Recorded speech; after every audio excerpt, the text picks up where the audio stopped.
Study IQ IAS, आपका selection हमारा mission. दोस्तों, WHO के अनुसार 1975 से लेकर अब तक ओबेसिटी 3 गुना बढ़ चुकी है। अगर हम इंडिया की बात करें तो करीब 135 मिलियन पीपल आर ओवरवेट और ओबीस। लेकिन फिर भी आप देखेंगे कि जो पब्लिक हेल्थ डिबेट होती हैं वहाँ पर इस इशू को हमेशा इग्नोर कर दिया जाता है। तो आज ओबेसिटी से रिलेटेड जितने भी इश्यूज़ हैं उनको हम डिस्कस करेंगे। हम डिस्कस करेंगे कि कैसे ये एक लाइफ स्टाइल एपिडेमिक बनता जा रहा है, और हम डिस्कस करेंगे कि जो अभी की जो कंट्रोवर्सी थी उससे ये एक पब्लिक आउटरीच कैसे स्प्रेड हो गया। तो अभी हुआ क्या, आप देखेंगे कि सरकार ने कुछ गाइडलाइंस इशू की थी और ये guidelines as a misinformation फैल जाती है। मिस इन्फॉर्मेशन और फेक न्यूज़ क्या फैलती है कि सरकार ने बोला है कि जो स्ट्रीट वेंडर्स होते हैं उनको लेबल करना पड़ेगा about calorie intake related to samosa और जलेबी। जैसा आप देखेंगे सिगरेट पे भी आप लेबलिंग की जाती है, वैसे इनको लेबल करना पड़ेगा।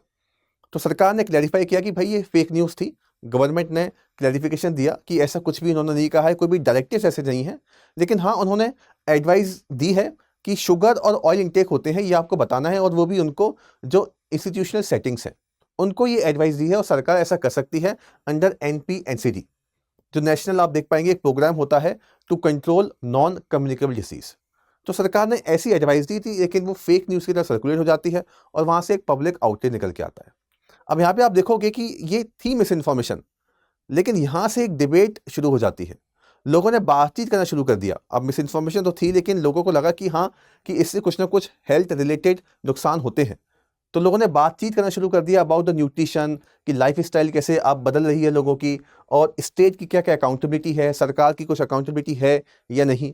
तो यहाँ से एक ये पब्लिक आउटरीच निकल के आता है। This outreach led to mainstream media, influencer and civil society engaging in with obesity, diabetes and processed food risk. और ये एक और इशू जो इससे रिलेटेड आप देख पाएंगे, एक रिफ्लेक्टेड एक जो बर्डन निकल के आता है अबाउट नॉन कम्युनिकेबल डिसीजेस। तो it brought these diseases into kitchen table conversation, something public campaign often fail to do। तो यहाँ से सरकार का ऑब्जेक्टिव तो नहीं था ऐसा, लेकिन कभी कभी इस तरीके की मिस इन्फॉर्मेशन से लोग भी अवेयर हो जाते हैं, लोग बातचीत करना शुरू कर देते हैं। क्योंकि आप देखेंगे जो फूड होता है, specially street food, it is connected with the emotions of the people. तो जब लोगों को लगा कि सरकार ने कुछ कहा है इनके बारे में, तो डेफिनेटली कुछ ना कुछ इसके नेगेटिव इम्पैक्ट होंगे। तो वहाँ से ये न्यूज़ सर्कुलेट होना शुरू हो जाती है। तो अब हमारा जो मकसद है, हम समझेंगे कि ओबेसिटी कैसे इतनी प्रिवलेंट है, क्या क्या डेटा हमारे पास में है WHO का, और इंडिया के पास क्या क्या डेटा है, और कैसे ये एक लाइफ स्टाइल एपिडेमिक बनता जा रहा है। आगे बढ़ने से पहले एक छोटा सा अनाउंसमेंट, GS को लेकर हमारे बैचेस ऑलरेडी स्टार्ट हो चुके हैं। इसके अलावा साइकोलॉजी को लेकर हमारे बैचेस स्टार्ट हो चुके हैं। एडमिशन हम जल्द ही क्लोज करने वाले हैं। Live answer writing, test series, सब कुछ इसके अंदर इंक्लूड है। आप ये कोड लगाकर दोनों बैचेस को एक्सेस कर सकते हैं। आप हमारी वेबसाइट और ऐप पर जाकर और भी डिटेल्स ले सकते हैं इनके बारे में। इसके अलावा ऐसी और अपडेट फॉलो करने के लिए आप हमारा टेलीग्राम चैनल भी ज्वाइन कर सकते हैं। तो इशू पे आगे बढ़ेंगे। हमारा जो मेन इशू है it is related to the crisis, जो ओबेसिटी को लेकर क्राइसिस इंडिया में फैलता जा रहा है। तो आप देखेंगे यहाँ पर कि कितना प्रिवलेंस है अबाउट द ओबेसिटी, लेकिन फिर भी इट इज़ ऑफन इग्नोर्ड। जो हमारी लाइफ स्टाइल हैबिट है, हम उनके बारे में बातचीत बहुत कम करते हैं। लेकिन डेटा देखिए कितना कंसर्न बताता है इन सब चीज़ों को लेकर कि obesity affect 24% of women and 23% of man in India. और ये भी डेटा आप देख पाओगे, ये नेशनल फैमिली हेल्थ सर्वे का है, जो रिसेंट डेटा नहीं है। रिसेंट में और ज़्यादा आप इसमें देख पाएंगे, परसेंटेज निकल के आएंगी। इसके अलावा देखोगे चाइल्डहुड ओबेसिटी के बारे में देखेंगे तो by 2030 over 163 million Indians are projected to be obese with 10.81% of childrens aged 5 to 9 years at risk. तो ये काफ़ी कंसर्न दिखाता है डेटा कि किस तरीके से ये ओबेसिटी जो है आप देख पाएंगे कितना पब्लिक आउटरीच है, कितनी तरीके से स्प्रेड हो रहा है। और इससे फिर आप देखोगे कि मल्टीपल तरीके की non communicable diseases, heart diseases, cardiovascular diseases निकल के आती हैं। Okay, again, you can see physical inactivity. Nearly 50% of Indians are not sufficiently active, okay, contributing to the rising obesity challenge. और इसी वजह से नॉन कम्युनिकेबल डिसीज का भी जन्म होता है। जैसे कि for example 60% of all that in India with obesity as a key risk factor, ये WHO ने बताया है। तो आप देखेंगे data, with the help of this data you can see that how important it is to discuss about this particular issue, how important it is to discuss about the lifestyle challenges जो निकल के आ रहे हैं या जो changes हो रहे हैं, हमारी जिस तरीके की लाइफस्टाइल बन गई है उनको डिस्कस करना बहुत इंपॉर्टेंट है। क्योंकि आप इससे देखेंगे कि बीमारियां जो हैं वो तो सर्कुलेट होती भी हैं और इसके कुछ और भी इम्पैक्ट हैं, ठीक है। जैसे ओबेसिटी से एनसीडी प्रेवलेंस होगा, नॉन कम्युनिकेबल डिसीजेस तो बढ़ेंगे ही, कार्डियोवास्कुलर डिसीजेस हो गई, डायबिटीज़ हो गई, कैंसर हो गया, ये तो बढ़ ही रहा है। डबल बर्डन आ रहा है सरकार के ऊपर। अब सरकार को अंडर न्यूट्रिशन से ही फाइट करना है, जो कि मेन मुद्दा होता है सरकार का। जनरली आप देखोगे पब्लिक हेल्थ डिबेट जो होती है वो अंडर न्यूट्रिशन को लेके ही होती हैं, लेकिन इसके साथ साथ उन्हें अब ओवर न्यूट्रिशन पे भी फोकस करना पड़ेगा, जो आपको एडल्ट में देख के आ रही है। काफ़ी लोगों के पास आप देखेंगे इंडिया में माल नरिश्ड भी है, स्टंटिंग है, वेस्टिंग है, अंडर नरिशमेंट भी है, और उसके साथ साथ अब ओवर न्यूट्रिशन भी है। तो दोनों को साथ में हैंडल करना इट्स वेरी डिफिकल्ट। तो ये डबल बर्डन सरकार के ऊपर आ रहा है और इसका हम सॉल्यूशन भी देख पाएंगे कि सरकार कैसे इसको टैकल कर रही है। तो आप देखोगे कि अगर डबल बर्डन आता है तो ये इट्स अ इकोनॉमिक ड्रैग। तो इतना पैसा खर्च करना पड़ेगा। जैसे WHO बताता है कि $2 trillion annual productivity loss globally due to obesity, India is not immune, India भी फ्री नहीं है इस चीज से। तो काफ़ी इकोनॉमिक बर्डन आप देख पाओगे सरकार के ऊपर आता है इस चीज़ की वजह से। तो अंडर न्यूट्रिशन और ओवर न्यूट्रिशन दोनों को बैलेंस करना it's a very difficult task जो हमारी सरकार इस वक्त देख पा रही है। ओके, तो अब देखो इसमें कि ऐसा होता क्या है, अगर हम समझने की कोशिश करें कि why India is getting factor, ये स्ट्रक्चरल ड्राइवर्स क्या क्या है, तो हम देखेंगे काफ़ी सारे इश्यूज हमको देखने को मिलेंगे जो हम ऑफन इग्नोर कर देते हैं। जैसे आप देखोगे फूड में ट्रांजिशन, ये बहुत बड़ा इशू है। पहले के टाइम पर आप देखोगे मिलेट बेस्ड सीजनल डाइट हुआ करती थी, वो पूरा चेंज हो गया। Now high fat high sugar processed food market में आ गया। पूरा फूड आप देखेंगे वेस्टर्नाइज हो गया, बाहर के जो प्रोडक्ट्स हैं वो मार्केट के अंदर आ रहे हैं। प्रोसेस्ड फूड होते हैं, डेफिनेटली हमारी हेल्थ को काफ़ी ज़्यादा इम्पेक्ट करते हैं। उसके अलावा सीडेंटरी लाइफस्टाइल हो गई है हमारी। आप देखा होगे लॉन्ग कम्यूट है, जनरली आप देखोगे डेस्क जॉब होती हैं, स्क्रीन पे जॉब करनी है, lack of physical infrastructure, walking नहीं है, पॉपुलेशन बहुत ज़्यादा है, लोग आराम नहीं कर पाते, फिजिकल एक्टिव नहीं रह पाते, एक्सरसाइज नहीं कर पाते। इसकी वजह से भी आप देखोगे कि ये इशू बहुत ज़्यादा निकल के आ रहा है। इसके अलावा कॉग्निटिव इनर्शिया भी है लोगों के पास में। आप देखोगे न्यूट्रिशन इलिटरेसी, लोगों को ज्ञान नहीं है, लोगों को पता नहीं है। मैनी पीपल, हम सब लोगों को नहीं पता होता। तो आप देखेंगे इंडिया के अंदर पीपल जो होते हैं, आम जनता जो होती है, वो इंस्टेंट ग्रेटिफिकेशन के ऊपर भरोसा रखती है कि अगर उनको मज़ा आ रहा है कोई काम करने में तो they will involve in to this. तो इलिटरेसी है about the nutrition, poor food labelling है and inability to visualise future health risk. Okay, तो हम इंस्टेंट ग्रेटिफिकेशन के ऊपर जाते हैं। हम भविष्य में इससे क्या क्या हमें नुकसान हो सकता है इसके हिसाब से हम काम करेंगे नहीं। ये अभी हम और देखेंगे इस इशू के बारे में। और डेफिनेटली पॉलिसी फ्रेगमेंटेशन तो है ही, ठीक है। तो पब्लिक हेल्थ, अर्बन प्लानिंग नहीं है, फूड रेगुलेशन नहीं है, ठीक है। कोई भी मार्केट आप देखोगे इंटीग्रेटेड अप्रोच नहीं है हमारे पास में। मार्केट एक्सटर्नल जो जंक फूड को बहुत प्रमोट किया जाता है, जंक फूड चीपर दिखाया जाता है, बेटर एडवर्टाइजमेंट, एट्रैक्टिव एडवर्टाइजमेंट होते हैं इन सब चीज़ों के, तो लोग अट्रैक्ट हो जाते हैं और लोग इन सब प्रोडक्ट के पीछे ज़्यादा भागना शुरू कर देते हैं। तो ये आप देखो कि कुछ इश्यूज हैं जिसकी वजह से, ये कुछ रियल प्रैक्टिकल इश्यूज हम देख पाएंगे जिसकी वजह से इशू बहुत ज़्यादा राइज कर रहा है। तो ओबेसिटी, इसके अलावा आप देखोगे एक पॉलिसी फेलियर तो है ही। आप देखोगे कोई भी रेगुलेटरी फ्रेमवर्क आपको देखने को नहीं मिलेगा। ओके, जो फसाई आप देख पाओगे इसके रेगुलेशन वॉलंटरी है, ठीक है। तो लीगलाइज नहीं है मैनी सेक्टर में, कोई भी मैंडेटरी या फ्रंट ऑफ पैक नहीं देख पाओगे, अभी तक आपको देखने को नहीं मिलेगा। लेबलिंग का जो पैकेट में लगाई जाती है वो आपको वॉलंटरी देखने को मिलेगा, मैंडेटरी है नहीं। इसके अलावा आप देखेंगे एग्रेसिव एडवर्टाइजमेंट होती है, जो प्रोडक्ट्स हाई फैट वाले होते हैं, जो हाई शुगर लेवल वाले प्रोडक्ट्स होते हैं, उनके ऊपर आप देखोगे काफ़ी तरीके से, हाई तरीके से एडवर्टाइजमेंट की जाती है। सुपरस्टार्स इन प्रोडक्ट्स को एडवर्टाइज करते हैं और सुपरस्टार्स को देखकर फिर लोग उनको खरीदना शुरू कर देते हैं। तो यहाँ पर पॉलिसी को हमको चेंज करना पड़ेगा, लेकिन उसके अलावा हमें एक मुद्दा और समझना पड़ेगा, that it is about the issue of behavioural economics. अब आप देखोगे कि इंडिया के अंदर जो लोग होते हैं, people generally work on the basis of emotion. हम हमेशा लॉजिक के हिसाब से काम नहीं करते, हम हमेशा रैशनैलिटी के हिसाब से काम नहीं करते। जैसे लॉजिक, रैशनैलिटी क्या कहती है कि हमेशा हेलमेट पहनना है, हेलमेट नहीं पहनेंगे तो नुकसान बहुत ज़्यादा होगा, लेकिन हम हेलमेट नहीं पहन पाते, ठीक है। लॉजिक, रैशनैलिटी कहती है कि हमें इंश्योरेंस खरीदना चाहिए, क्योंकि अगर इंश्योरेंस से आप किसी की डेथ हो जाती है तो परिवार वालों को नुकसान होगा, लेकिन आप इंश्योरेंस रखोगे, टर्म इंश्योरेंस लेते हैं तो परिवार वालों को अच्छा खासा पैसा मिलेगा। ये लॉजिक है, रैशनल है, लेकिन फिर भी लोग इंश्योरेंस नहीं खरीदते। क्यों? क्योंकि जो हम लोग जो होते हैं वी आर प्रेजेंट बायस्ड, हम लॉन्ग टर्म हार्म नहीं देख पाते, और ये सबके साथ में होता है। Influenced by heuristics, tasty equals to safe.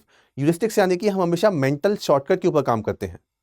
Humans are cognitive माइजर्स, हमें ऐसे काम करना है जिसमें हमें इंस्टेंट ग्रेटिफिकेशन मिलता है। देयरफॉर आप देखोगे कि लॉन्ग टर्म नुकसान जो होता है उनको देखना बहुत मुश्किल हो जाता है, और यही एक रीज़न है कि आप देखोगे इंडिया के अंदर जो आप देखोगे लॉन्ग टर्म इन्वेस्टमेंट पर लोग कम विश्वास रखते हैं। पैसा आता है तो तुरंत खर्च कर दिया, सेविंग जो पोटेंशियल है वो कम निकल के आ पाता है। Okay, trapped in default options, example combo meals, इसमें से हम ट्रैप हो जाते हैं। इमोशंस हम इमोशंस के बेसिस पे काम कर रहे हैं, रैशनैलिटी के हिसाब से जाते नहीं हैं। दिस इज बिहेवियरल इकोनॉमिक्स, ऐसा ही होता है, सब जगह आपको देखने को मिलेगा। ठीक है, तो इस तरीके से अगर हम इनको समझ पाएंगे तो फिर हम इस चीज को टैकल कर सकते हैं। ठीक है, इसके अलावा आप देखोगे पॉलिसी वैक्यूम भी है। आप देखोगे जैसे चाइल्डहुड न्यूट्रिशन बच्चों को नहीं बताया जाता about the concept of nutrition. Okay, इसके अलावा आप देखोगे आंगनवाड़ी में किसी भी तरीके की डाइट दी जा रही है, कोई भी परफेक्ट मेन्यू नहीं है। फिजिकल एक्टिविटी को हम इग्नोर कर देते हैं, फिजिकल एक्टिविटी मैंडेट इन करिकुलम ऐसा होना चाहिए, लेकिन हम जनरली इग्नोर कर देते हैं किसी तरह की फिजिकल एक्टिविटी को, जनरली ध्यान दिया नहीं जाता उन सब चीज़ों के ऊपर। तो ये पॉलिसी वैक्यूम भी हमें देखने को मिलेगा। तो ये बहुत डीप रूटेड इशू है, जब तक हम डीप में जाकर इस इशू को सॉल्व नहीं करेंगे तब तक कुछ नहीं हो पाएगा। और जैसे मैंने आपको अभी बताया, ये बिहेवियरल इकोनॉमिक्स को समझना बहुत इंपॉर्टेंट है। लोग अपने डिसीजन कैसे बनाते हैं इसको समझना बहुत इंपॉर्टेंट है, और इसको समझकर ही आप देख पाएंगे कि कुछ काम हो पाएंगे। तो लोगों के अंदर हमें उनका बिहेवियर चेंज करना पड़ेगा। जैसे आप देखोगे क्लीन इंडिया कैंपेन जब आई थी तो लोगों का बिहेवियर चेंज किया गया, बिहेवियरल इंटरवेंशन हुए, तभी आप देखोगे कि 100% सक्सेस तो नहीं, लेकिन काफी लोगों ने साफ सफाई रखना शुरू किया अपने आसपास। क्यों? क्योंकि लोगों का बिहेवियर चेंज हुआ था। अब इसी में ही यही करना बहुत इंपॉर्टेंट है कि लोगों के अंदर बिहेवियरल इंटरवेंशन लेके आना पड़ेंगे। ओके, तो बिहेवियर इंटरवेंशन कुछ ऐसी स्ट्रेटेजी होती हैं जो हमने डिराइव की है बिहेवियरल साइंस से, साइकोलॉजी से, इकोनॉमिक्स से। ये क्या करती है, ये बोलती है, बिहेवियरल इकोनॉमिक्स कहती है कि लोग हमेशा रैशनल नहीं होते। लोग आप देखोगे people are not always rational. हमारे जो डिसीजंस होते हैं they are influenced by context, emotions and framing. ऐसा बताते हैं बहुत इंपॉर्टेंट रिसर्चर्स केहनमैन और टवर्स्काय। ठीक है, तो इनको नोबेल प्राइज ही मिल चुका है in the category of behavioural economics. और ये बताते हैं कि लोग जो डिसीजन लेते हैं वो लेते हैं कंटेक्स्ट के हिसाब से। हम हेलमेट नहीं पहनना क्योंकि पास में जाना है। ठीक है, ओके, इस वजह से हेलमेट पहनना इग्नोर कर देते हैं इमोशन के हिसाब से। ठीक है, कि कुछ टेस्टी खाएंगे तो अच्छा लगेगा, ओके, दोस्तों के साथ जाएंगे तो अच्छा लगेगा, अच्छा खाना खाएंगे अच्छा लगेगा, लॉन्ग टर्म जो रिजल्ट होते हैं उसके हम नहीं देख पाते, ऐसा होता है। ठीक है ना, तो habit, default and mental shortcut often dictate health related behaviour. तो इनको समझ के सरकार को अपनी पॉलिसी लेके आनी पड़ेगी। जैसे कि फॉर एग्जांपल काफी बार सरकार ने ऐसे काम किए भी हैं।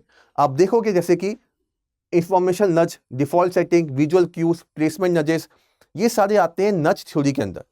तो नज थ्योरी क्या कहती है? नज थ्योरी ये कहती है कि एक जेंटल पुश दो, आप एक जेंटल तरीके से पुश करो लोगों को, उनको आप फोर्स मत करो, एक पुश दो, कोई एक इमेज दिखा दो ताकि उनका बिहेवियर अपने आप चेंज हो जाए। ओके, जैसे आप देखोगे कैलोरी बोर्ड इन कैंटीन्स, ईट राइट मैसेज, लोग देखेंगे तो लोगों को लगेगा कि भाई हमें भी फिट रहना है, हमें भी सही खाना खाना है। तो फसाई का आप देखोगे आज से थोड़ा कम कैंपेन, इंडियन कंटेक्स्ट में आप ये कर सकते हैं। Default setting, water instead of soda as default with meals. ठीक है, तो ये भी आप कर सकते हैं। विजुअल क्लूज आप दो, traffic light labelling, green equals to healthy. इस तरीके के हमको क्यूज देने पड़ेंगे, इस तरीके से हमें नच करना पड़ेगा लोगों को ताकि वो अपना बिहेवियर चेंज कर सकें। This is the concept of behavioural economics. ये बात करती है बिहेवियरल इकोनॉमिक्स की, ये बात करते हैं टवर्स्काय और केहनमैन की। इस तरीके से नच करके हम लोगों का बिहेवियर चेंज कर सकते हैं। इसके अलावा डेफिनेटली सरकार को भी अपने इनिशिएटिव लेने पड़ेंगे। तो आप देखोगे सरकार ने भी अपने लिए हैं इनिशिएटिव। आयुष्मान भारत हमारे पास में है, नेशनल हेल्थ मिशन भी है जो कहता है कि एनसीडी क्लिनिक्स अक्रॉस डिस्ट्रिक्ट बनेंगी, अवेयरनेस की बात भी करेगा, रिस्क स्क्रीनिंग की बात भी करेगा। ओके, लेकिन इन सब में काफ़ी सारे गैप आपको देखने को मिलेंगे। हेल्थ जैसे आप देखोगे स्टेट सब्जेक्ट होता है तो अनइवन इम्प्लीमेंटेशन है। पुअर इंटर मिनिस्ट्रल कन्वर्जेंस आप देख पाओगे हेल्थ में, अर्बन अफेयर में। तो ये सारे कुछ इश्यूज हैं जिनको ओवरकम करना भी बहुत इंपॉर्टेंट है। सरकार ने लिए हैं इनिशिएटिव लेकिन उनमें काफ़ी ज़्यादा फ्लॉ है। तो मेन ये जो मुद्दा है, ये लाइफ स्टाइल का जो मुद्दा, वो सुलझाया जाएगा not only with this initiative. हमें लोगों का बिहेवियर चेंज करना पड़ेगा। अगर ये सारे इनिशिएटिव से अभी तक हम इस केस को सॉल्व कर पाते तो ये हो चुका होता, लेकिन आप देखोगे कि एक राइजिंग एपिडेमिक है और इसकी वजह से आप देखोगे कितनी सारी हार्ट रिलेटेड डिसीजेज आ रही हैं, कार्डियोवास्कुलर डिसीजेज स्प्रेड हो रही हैं। डायबिटीज़ आप देखिए कितना ज़्यादा आप देख पाएंगे इंडिया के अंदर। क्यों? क्योंकि बिहेवियरल चेंज लोगों के अंदर नहीं आ पा रहा है। तो डेफिनेटली ये सारे गवर्नमेंट इनिशिएटिव आप ले सकते हैं। पोषण अभियान भी है, ईट राइट मूवमेंट भी है, फिट इंडिया मूवमेंट भी है, school health programme under Ayushman Bharat भी है, ट्रांस फैट फ्री इनिशिएटिव भी है फसाई का। लेकिन इसके अलावा जो इंपॉर्टेंट है that is to change the behaviour of the people, that is to nudge the behaviour of the people. It is very important. अगर till we don't become successful in changing the behaviour of the people, till that time we are not able to solve this epidemic. तो it is very important. Okay, और इसी perspective में आप देख पाएंगे obesity is not a choice, it's a policy outcome. तो सरकार को अपनी पॉलिसी इस तरीके से बनानी है ताकि वो लोगों का बिहेवियर चेंज कर सके। तो हमें ओबेसिटी को एक देखना पड़ेगा कि किस तरीके से हम ऐसा फेल हो रहे हैं और कैसे ही सिस्टमेटिक फेलियर एक साइलेंट एपिडेमिक में कन्वर्ट होता जा रहा है। और उसको रोकने के लिए डेफिनेटली हमें preventive care, integrated health system, culture sensitive और definitely behaviourally informed policy marketing हमें करनी पड़ेगी, तभी हम इस एपिडेमिक को रोक सकते हैं। तो आई होप आपको ये समझ में आया होगा डेप्थ में कि ये इशू है क्या, और ये जो मिस इन्फॉर्मेशन गई थी मार्केट के अंदर, ये कैसे इतने बड़े इशू के बारे में बताती है और इसको कंट्रोल करना क्यों इंपॉर्टेंट है। सो आई होप आपको इसको लेकर क्लैरिटी मिली होगी। कोई और आपके डाउट है आप टेलीग्राम चैनल ज्वाइन कर सकते हैं, कमेंट में हमें बता सकते हैं। Thank you very much. Study IQ IAS, आपका सिलेक्शन हमारा मिशन।